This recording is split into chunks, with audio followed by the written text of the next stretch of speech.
Et il est temps à présent de passer à notre chronique environnement. Aujourd'hui, nous allons parler de la journée mondiale de l'eau et de l'initiative d'un établissement yvelinois, le collège Jules Verne aux Mureaux, a sensibilisé pendant une semaine ses élèves de 5e sur ce sujet. Pour nous en parler en plateau avec nous, Mélanie Poquet. Bonsoir Mélanie. Bonsoir Florane. Alors, vous l'avez dit, la journée mondiale de l'eau, c'était le 22 mars dernier. Ça a été initié par les Nations Unies pour célébrer l'or bleu.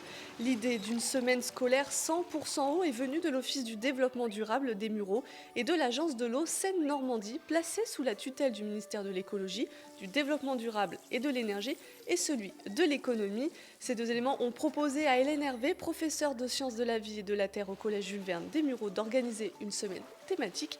Elle nous en explique le but. L'idée, c'est de les sensibiliser au respect de leur environnement, qu'ils arrêtent de jeter des choses partout par terre, qu'ils voient que ça a des conséquences sur les autres êtres vivants, sur les autres humains. Et c'est une des formes pour nous qui permettent de les sensibiliser à la vie en groupe. Voilà.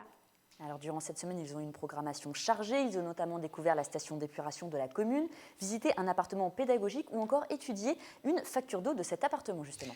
Ils ont aussi visionné des films comme La soif du monde de Yann Arthus Bertrand. Ils ont été sensibilisés à la crue Centenale, un possible débordement important de la Seine. Ils ont réalisé des courts-métrages, fait des petites expériences autour des arbres et de leur importance. Dans ces expériences, notamment, ils modélisaient une forêt avec de la farine et des allumettes et ils simulaient une pluie violente pour voir ce que ça pouvait donner. Écoutez Hélène Hervé. Donc ça montre simplement que d'un simple point de vue mécanique, le fait d'avoir des végétaux plantés dans le sol, sans tenir compte même de toutes les interactions qu'il peut y avoir entre les végétaux et le sol, eh bien ça retient le sol, ça préserve le sol.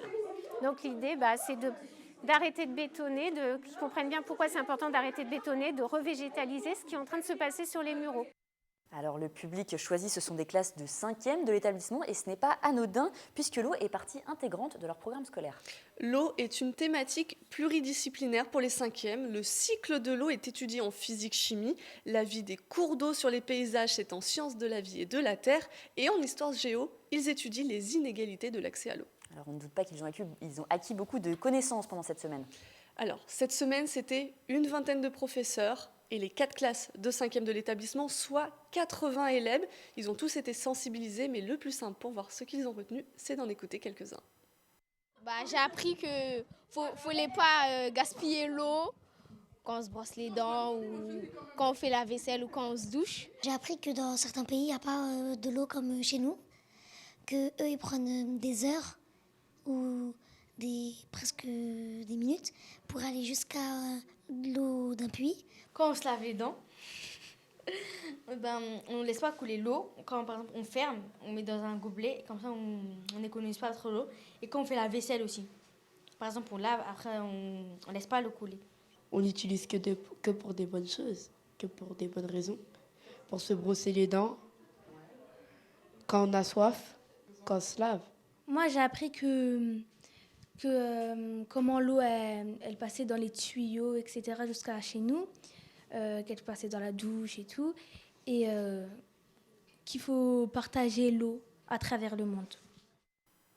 Et si vous aussi vous voulez vous sensibiliser à la question de l'eau, rendez-vous sur le site des Nations Unies.